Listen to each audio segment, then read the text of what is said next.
jërëjëf salaamaaleykum mbokki Sénégal salaamaaleykum mbokki àdduna ñu ngi leen di nuyu bu baax di leen daan nuyoo fii ci Sénégal Buzz 221 mbokk yi nu ñu leen koy waxee saa su ne ñu ngi jug di leen seetil ñenn ci ñi nga xamante ne ay ndaanaan lañ nekk ci réew mi saa su ne ñu leen koy indil fii ci Sénégal Buzz 221 waaye tey dama ñëw fii seet si le responsable politique Mamadou Ly nekk ci ñi nga xamante ni moo di responsable politique ci APR tey moom laa seet si indil ko ñi nga xamante ni moo di mbokk téléspectateur Sénégal Buzz 221 mbokk yi dama koy bàyyi rek mu nuyoo ak yéen ñëw suñu waxtaan Mamadou ñu ngi leen nuyu bu baax. waaw El Hadj Babacar maa ngi lay fay maa ngi lay nuyu di la sant di la gërëm di la sant ci seetsi bi ma seetsi di nuyu mbokk Sénégal gépp ak fu ñu munti nekk ci biir réew mi ak ci biti réew mi di rawatina nag suñu mbokk ak suñu am di jàmm ñi nga xamante ne ñu ngi yeewoo ci Parcelles Assainies ñoom ñëpp ñu ngi leen di nuyu di leen sant di leen masaw ci pandémie bi nga xamante ne moo lëmbee àdduna bi ba pratiquement confiné ñëpp. xaw am benn impact ci activité ñëpp donc maa ngi leen ci masaw bu baax a baax di leen sàkku ñaan di leen wax ne nañu dolli ñaan ndax affaire bi mu jóge fi.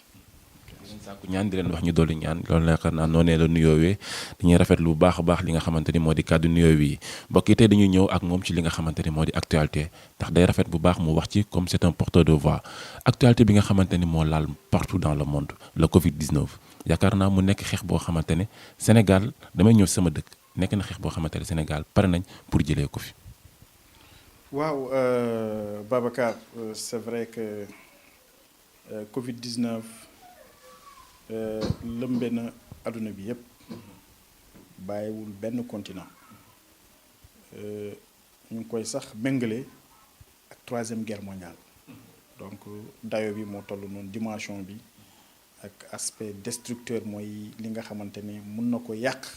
ci dundin doomu aadama moo tax ñu méngale ko ak guerre mondiale moom guerre mondiale ñu ñëpp xam nañu ses effets xaw nañu am jaxare ak tiit ndax daf ñu bett dafa bett réew yépp ci anam bu gaaw xam nga sax guerre dañ koy déclarer ñu nit ñi di ko préparer donc nga teg say stratégie nga teg say jumtuwaay nga xam noo ciy demee mais Covid-19 bi raw na guerre parce que dafa bett ñëpp ba tax na taxawaay ñun fii ci Sénégal biñ ci taxawaay bu rafet la te ñu ngi koy saluer au passage di saluer d'abord le président de la République pour esprit de leadership bi mu am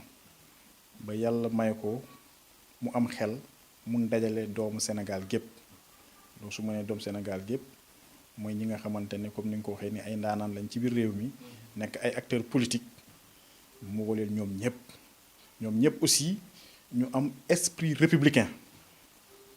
mais que dañoo xam ne dafa am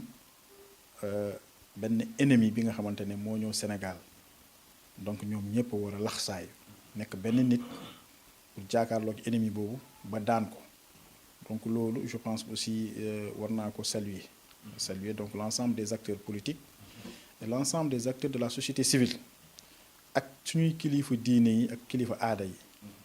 donc loolu wanewaat na ne que Sénégal comme nit ñi ni ñu ko faral di wax benn bopp la kenn mënu ko xar ñaar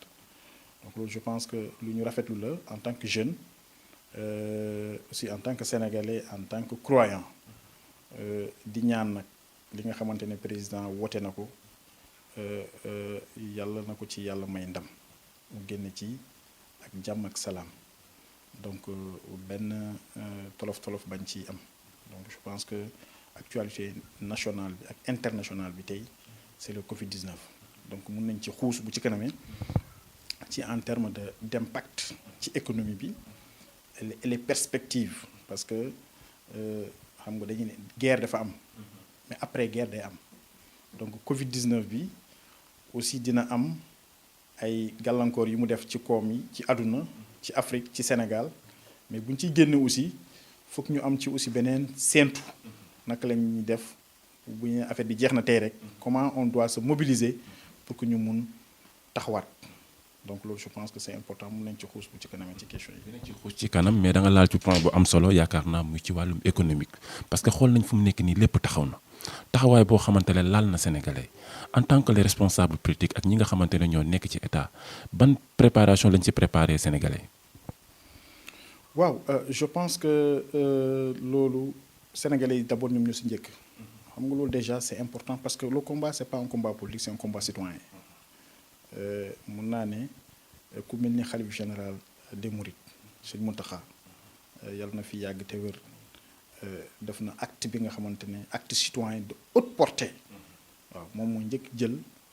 alal bu takku ne ko dugal naa ko ci pour xeex mi boole si ñaan donc loolu xaw impulser benn dynamique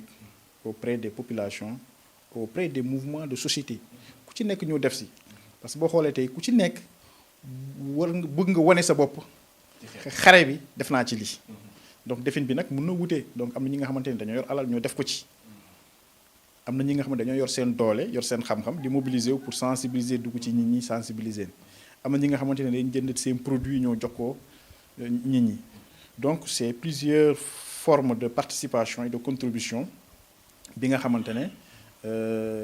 c'est dama koy def dans le registre des citoyens donc c'est citoyen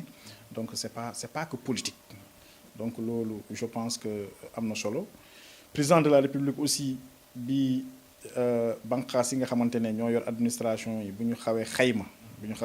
impact bi nga xamante ne war na ko am ci réew parce que day am impact parce que impact bi li ko andi mooy que bu ñu tëjee frontières yi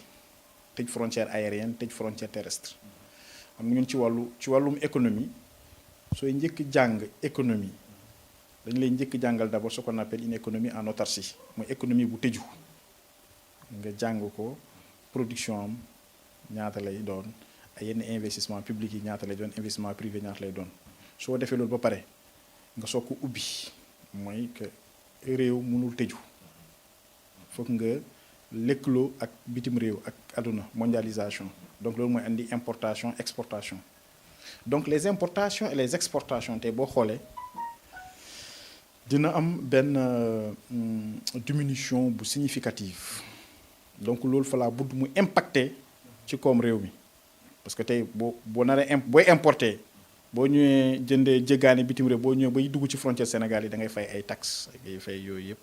yooyu yëpp nag ci gafaka réew mi la jëm donc yooyu yëpp tey dina xaw sooxe donc moo tax bi ñi xayma donc président ne il faut que ñu teg benn fonds de riposte contre le coronavirus mu tukkee force 19 boobu ba xool ñi nga xamante ne ñoom la Covid bi gën a impacté ñu jàppale leen donc loolu je pense c'est important d'abord ménages yi parce que boo xoolee les ménages on a des ménages extrêmement pauvres on a des ménages pauvres on a des ménages riches on a des ménages très riches donc bu ñu defee série boobu graduelle boobu dem na ba ci choisir si 100 ménages 1 million de ménages au Sénégal la taille moyenne d'un ménage ça tourne autour de 10 personnes donc boo jëlee 1 million nga multiplier ko par 8 wala multiplier ko par 10 donc il va soutenir 8 millions à 10 millions de Sénégalais donc ñi nga xamante ne kii bi da leen impacté yemu fa il y a d'autres aussi types d'agents économiques tels que les entreprises et entreprises aussi dina leen impacté par exemple boo xoolee toutes les entreprises de services ñi nga xamante ne dañuy liggéey guddi tout dans la restauration l'hôtellerie ay baar ak yooyu da leen di impacté ñooñu foog mu accompagner leen mais avec des conditionnalités parce que dafa ne bu di entreprise yooyu maintenir nañ seen personnel licencié wuñ kenn dinañ leen soutenir jusqu'à hauteur de 70% de leur charge donc loolu je pense c'est important donc ci taxawaay njiitum réew donc loolu ak yeneen ci wàllum courant li mu ci def ci wàllum ndox ah donc je pense c'est important aussi njiitu réew aussi noonu la war a taxawee nit ñi nag ñu ci wax yu bari mais il faut que ñu comprendre nit ñi yemuñu am na ñi nga xamante ne mënal nañ seen bopp am na ñi nga xamante ne bu ñu leen bàyyee ci lii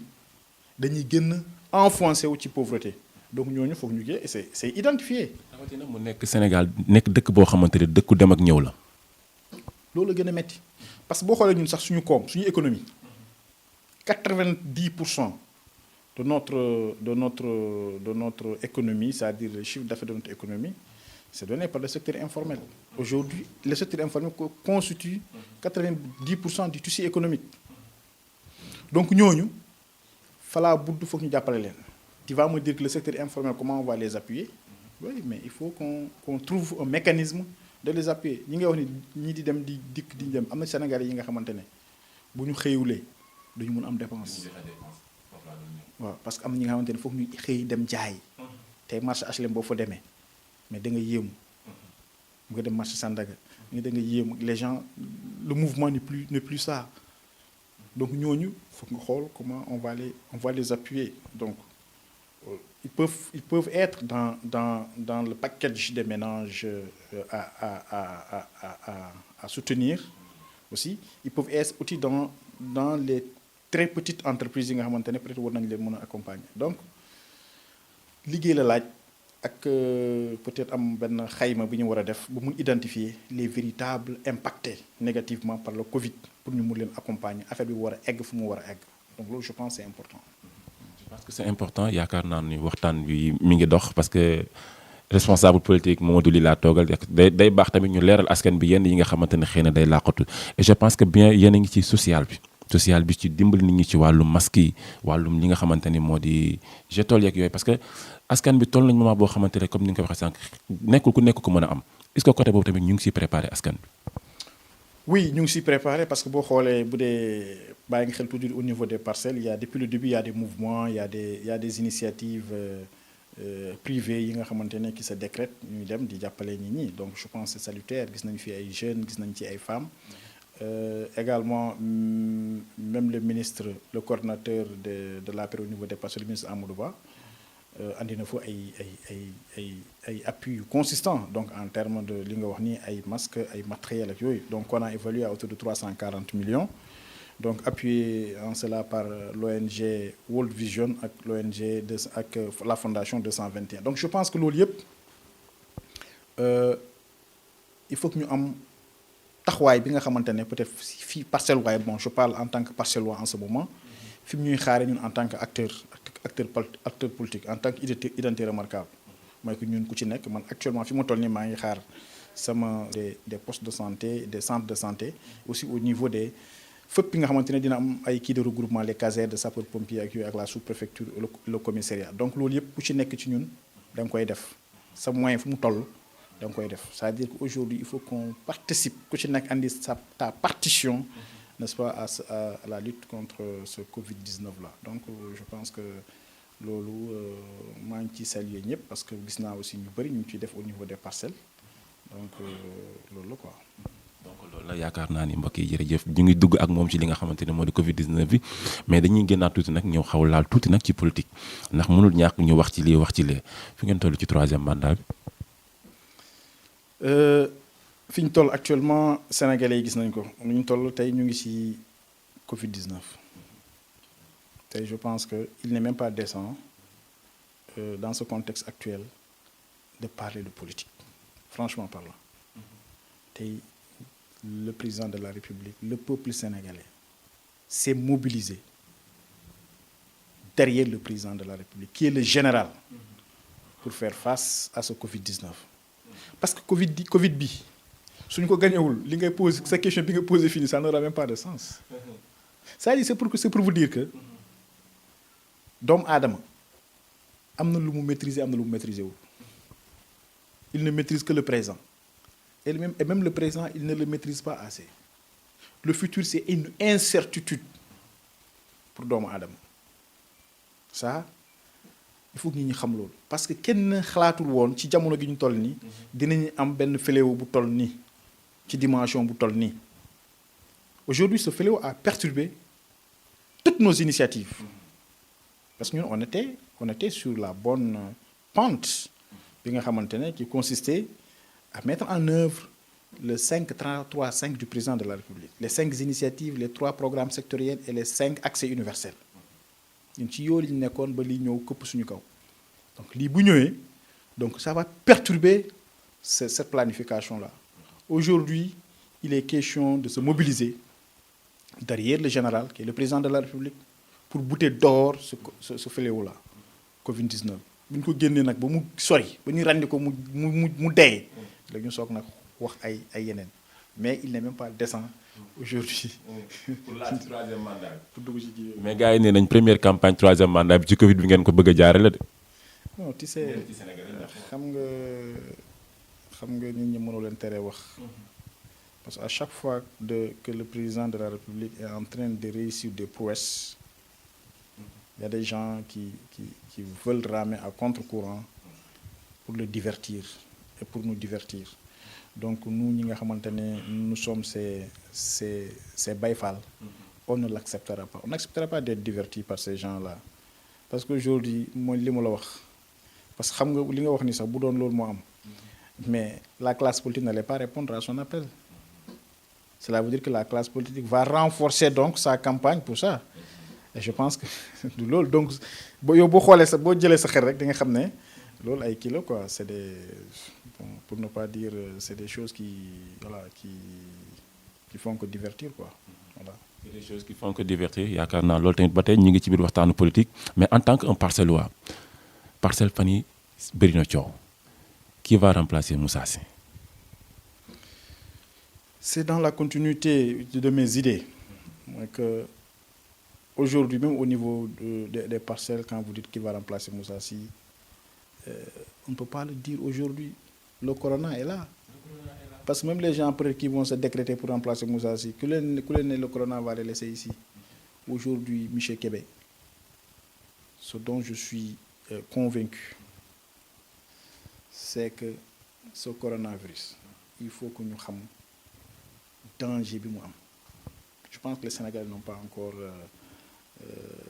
ils n'ont pas encore dañ ko oyofal mais foog ñu xam dayoo bi li mu mun a yokk li mu mun a yàq parfois moi je vois quand je sors dans mon véhicule quand je sors je vois des jeunes qui se regroupent dans les quartiers là dans les ruelles c'est parce que je dis qu'ils ne sont pas encore conscients du danger que peut engendrer ce corona. Il ne faut pas dire que cela n'arrive qu'aux autres. Il faut être très prudent. Il faut être très prudent et très méfiant. Les directives ñu joxe ñu respecté ko donc yooyu ça va m'amener à dire que même au niveau local aujourd'hui nous ne sommes pas dans des calculs politiques. Nous sommes tous mobilisés comme l'a préconisé le président de la République pour accompagner la population et bouter ce corona en dehors des Parcelles. Heureusement qu'aux Parcelles, franchement, machallah, jusque-là, on n'a pas de cas. Donc, nous avons liggéey boobu lañ nekk mais nekkuñ ci ay liggéey kan mooy remplacer diw wala kan mooy candidat diw wala yooyu. Franchement parlant, je me suis dit que aujourd'hui, peut-être l'éthique et même la morale ne me permettent pas de m'aventurer ou bien de pousser davantage dans cette direction-là. Il y a une ligne directrice qui a été tranchée, qui a été éditée par le président de la République. Et ce coronavirus en dehors du Sénégal. L'actualité, c'est le coronavirus, c'est le Covid. Bon, excusez-moi de la pub. Donc, toutes ces télés-là, y compris vos télés numériques-là, les télés en ligne, il faut oublier. On parle du corona. Et ce n'est pas une mince affaire. Moi, j'aurais même aimé qu'on entre carrément dans l'impact du corona sur l'économie mondiale. Que franchement, ce n'est pas une mince affaire. Parce que ce corona est en train de remettre en cause de nouvelles ères économiques mondiales. Ce qui a été dessiné, les perspectives économiques, tout, c'est comme une carte de château qui tombe. Donc, yooyu la ñu war a lijjanti ci yooyu la ñu war a xool xalaat ci xool ñun naka lañ ciy génne parce que tey mun nañu ñëpp ñu mobiliser ñu def benn dànk xeex affaire bi ñun ñu daan ko mais ñun si biñ ko doon xeex dañu dépenser énergie yu bëri sonn nañu xoox nañu mais nu ñuy defaat ba retrouver suñu élan ça c'est des questions à mon avis qui me semblent beaucoup plus importantes que des questions politiques. je pense que Sénégal ñu ngi sori ci xeex bi ndax boobu ba léegi bu ñuy dégg ci partout dans le monde Sénégal rek la ñuy dégg ñu am ci ay cas yoo xamante ni ñu ngi guérir. alhamdulilah loolu aussi touchons du bois. Je pense que quand même le Sénégal s'est très tôt déterminé par rapport à la lutte contre ce coronavirus. On a mis un dispositif de filtrage à l'arrivée à l'aéroport. Dieu merci également, on a des ressources humaines de qualité. des professeurs de médecine qui sont très compétents. Et Dieu a fait qu'aussi, on a un système de sanitaire aussi qui répond aux normes internationales. Ce qui nous a valu, n'est-ce pas, ces prouesses-là. Donc, loolu dañ ci sant yàlla. Sant yàlla gën a góorgóorlu. Aussi, je pense que ce corona aussi va nous amener à tirer des enseignements. Beaucoup d'enseignements. Je pense qu'au sortir de ce corona, Inch'Allah, on va accentuer nos investissements, surtout au niveau de la santé, du secteur de la santé et de l'éducation. C'est les 5-3-5 du président, parce que les 5 accès universels, c'est l'accès universel à la santé. Je pense que ça doit être notre sacerdoce. Je pense que le président de la République en est conscient et il va redoubler d'efforts pour investir davantage dans le secteur de la santé. Donc, le motax, dans des pays comme l'Italie, dans des pays comme aujourd'hui comme la France, l'Espagne, les États-Unis, ça c'est des grandes puissances économiques. Des grandes puissances économiques, mais qui sont pris aujourd'hui au dépourvu. Ils sont impuissants face à ce Covid-19. Donc, du gis nga du xam-xam bu bëri, du alal bu bëri, du dayo bu bëri, du doole. Am na li nga xamante ne peut-être l'homme ne peut pas l'expliquer. Peut-être c'est la main invisible, comme disait Adam Smith. Donc ñun main invisible boobu dañ ko sentir fii ci Sénégal. te dañuy ñaan yàlla ndax loxo boobu bi ci tegu ci kaw Sénégal bu mu teggee ko mukk waaw. Donc am nañu ay kilifa diine yi nga xamante ne macha allah ñu ngi fii tëdd ci biir suuf si. Donc c'est pas n'importe quoi qui va se passer ici au Sénégal et en Afrique, hein, parce que le Sénégal aussi, franchement, est protecteur même de l'Afrique. Le débat se pose, hein. Les gens disent que oui, l'Afrique n'est pas très bien touchée, mais de l'autre côté, les gens disent que d'ici quelques trucs, on aura atteint des millions et des milliers et des milliers et des milliers de cas, voire même des milliers de morts. C'est ce qu'ils souhaitent pour l'Afrique, mais il y a le bahna, Dieu est grand, que xamna ne duñ fa ag. Donc pour vous dire que corona bi lépp lu ñu mënoon def pour que mu mun jóge fii ci wàllum sensibilisation ci wàllum prise de conscience na kii donc loolu laa ci amoon li mooy yokk en attendant quoi. Ok, jërëjëf yaakaar naa ne mbokk yi tey Mamadou Ly lañ leen seet si loon responsable politique APR waxtaan ak moom ci li nga xamante ne moo di Covid 19 bi yaakaar naa dégg nañ leeral yi nga xamante ne génneen nañ ko ci fas yéene si ànd ak ki nga xamante ne mooy le président de la République xeex li nga xamante ne mooy le Covid 19 mu jóge fii nga xamante ne si Sénégal jóge fi nga xamante ne mooy partout dans le monde ñu ngi koy ñaan yàlla suñu borom defal ñu ko te mën na ko dernier mooy lan la Mamadou Ly. waaw la Babacar maa ngi lay sant di la gërëm di kontaan ci sa ñëw fii. di wax ne que tout le peuple sénégalais est aujourd'hui derrière le président de la République, qui est le général de l'armée de lutte contre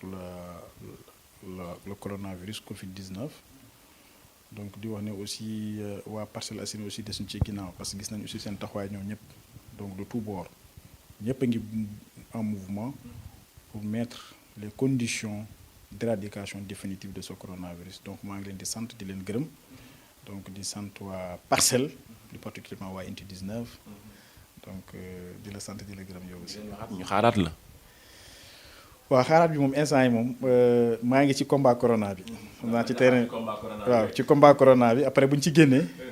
leneen li bu soobee yàlla ñoom dinañ ko gisal seen bopp dinañ ñëw quoi. jërëjëf mbokk yi yaakaar naa noonu la tàggatoowee nañ ko xaar ci li nga xamante ne xeex Covid 19 bi bu ñu ci jógee nag incha allah dinañ ñëwaat ak moom ci yeneen affaire jërëjëf mbokk yi nii lañ leen ko waxee rek saa su ne dinañ xool ñenn ñi nga xamante ne ñoo di ay ndaanaan di ay kilifa ci réew mi génnee leen ñu sensibiliser ci li nga xamante ne mooy combat bu mag bi taxaw suñu kanam mbokk yi ñu ngi leen di jaajëfal bu baax a baax di leen kontaane tey Mamadou Ly responsable APR la seet si woon tey